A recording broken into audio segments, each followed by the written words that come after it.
출발딜 사이트 시작합니다. 권다영입니다. 정말로 쉽지 않은 7월입니다. 7월의 마지막 거래일을 앞두고 있습니다. 레버리지 그리고 메모리 반도체에 대한 의심 이런 것들이 시장을 크게 짓누르는 모습이었는데요. 하지만 AI 투자를 멈추지 않겠다는 빅테크들의 실적을 확인하고 있는 오늘이었습니다. 마이크로소프트에 이어서 아마존도 역시나 투자에 대한 이야기, 그러면서도 수익성을 가져간다. 고로 투자가 지속될 수 있다라고 해석되면서 역시나 빅테크는 빅테크다라는 모습을 보여주고 있습니다. 7월의 마지막 거래일 코스피 조금 더 힘을 낼 수 있을까요? 일단 뉴욕장 분위기는 좋았습니다. 브리핑 뉴욕 출발하겠습니다. 어제장 막판에 쭉 밀렸었던 3대 지수의 러셀 2000이었는데요. 오늘은 안정적으로 오르는 모습 나타났습니다. 다우가 1.1% 이상의 강세, 52,208포인트, S&P 500 같은 경우도 1.6%대 상승으로 7,400선 탈환에 성공했고요. 나스닥 종합지수 같은 경우가 2.7%까지 꽤나 큰 폭의 상승을 보여줬습니다. 25,122포인트 탈환 성공했고요. 러셀 2000 같은 경우도 1.3%대 오름세를 보이면서 국채금리가 오르는데도 중소형주의 강세가 나타났습니다. 섹터 흐름 살펴보시면 역시나 인포메이션 테크놀로지 가장 상단에 올라와 있고요. 상승률 자체도 5%를 넘겨냈습니다. 소비재단, 산업재단 강세 보였고요. 메타의 약세로 커뮤니케이션 서비스가 약세, 그리고 이렇게 테크주가 가다 보니까 필수 소비재, 헬스케어가 약세를 기록해냈습니다. 상승 종목수 함께 보시면 사실 S&P 500에서는 하락 종목수가 더 많았습니다. 하지만 마이크로소프트가 선방해주면서 지수는 올라가는 모습들이었고요. 나스닥 100에서는 상승 종목수, 하락 종목수 반반이었는데요.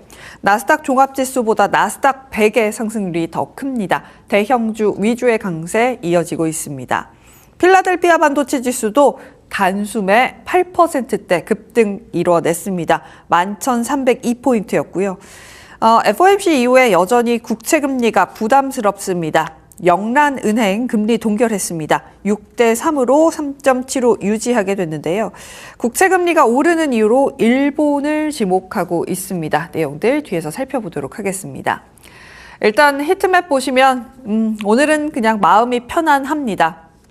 M7도 분위기가 다 다르긴 했습니다만 역시나 마이크로소프트의 선방이 가장 눈에 띕니다. 15%대 급등세 이어가면서 갭으로 뛰는 모습들 보여줬고요. 이렇게 소프트웨어 함께 끌고 올라갔고 마이크로소프트의 실적에서 본 건 결국에는 수익성을 가져가면서 계속해서 투자하겠다라는 거였거든요.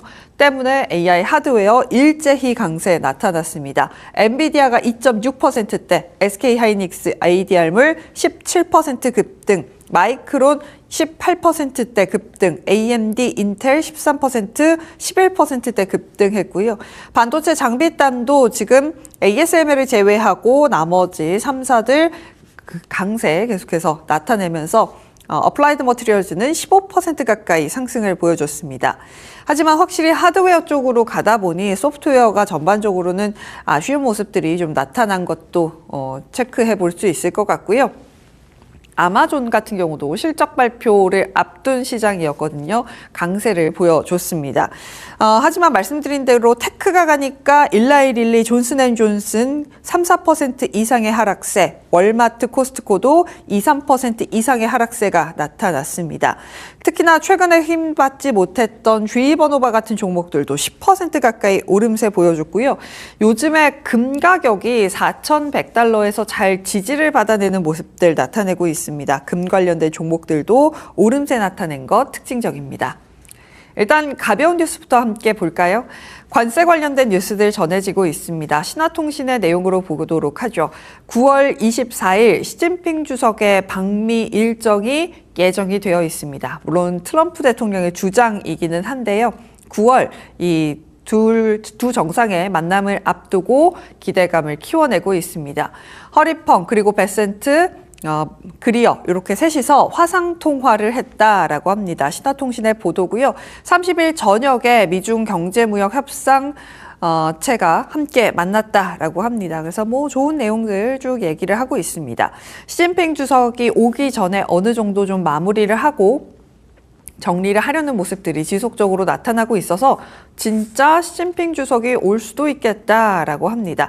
물론 정치적인 이슈가 더 크긴 하겠습니다만 어쨌든 간 관세 관련돼서 무언가 풀려가는 모습들이 나타날 수 있을지 함께 지켜보도록 하겠습니다.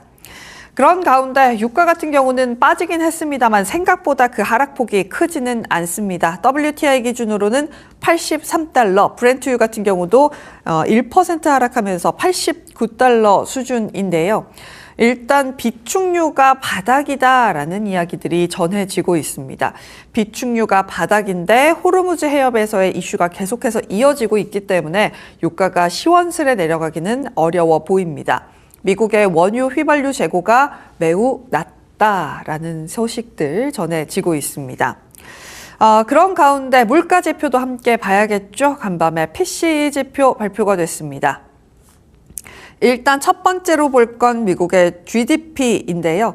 QOQ 기준으로 1.5% 기록해냈습니다. 예상치가 2.1이었던 만큼 예상치를 하회하는 모습들 체크가 됐습니다. 6월 PCE 같은 경우는 전월치가 상향 조정이 됐는데 그래도 전반적으로 봤을 때 예상치 부합했습니다. 코어 PCE 프라이스 인덱스 같은 경우도 전달 대비로도 예상치가 0.2였는데 0.1 수준이었고요. 헤드라인 같은 경우도 딱 예상치에 부합하는 모습들 체크가 됐습니다. 주간 실업수당 청구 건수도 함께 확인해 보시죠. 지금 19만 7천 건이 발표가 되면서 예상치였던 20만보다는 하회하기는 했습니다. 직전주 대비로는 조금 늘었고요. 연속 실업수당 청구 건수는 예상치를 하회하는 모습들 나타냈습니다. 사실 이 연속이 좀 안 떨어져서 이게 약간 걱정이었었거든요. 예상치를 하회하고 있기 때문에 고용적인 부분에서 어떤 추세를 또 그려나가게 될지 함께 체크해 보도록 하겠습니다. 이런 가운데 국채금리가 계속해서 안 떨어집니다. 일단은 2년물이 4.250, 10년물이 4.673, 20년물, 30년물 모두 5.2를 돌파해냈습니다. 특히나 30년물 같은 경우가 2007년 7월 이후 최고치를 기록하고 있는 상황이고요.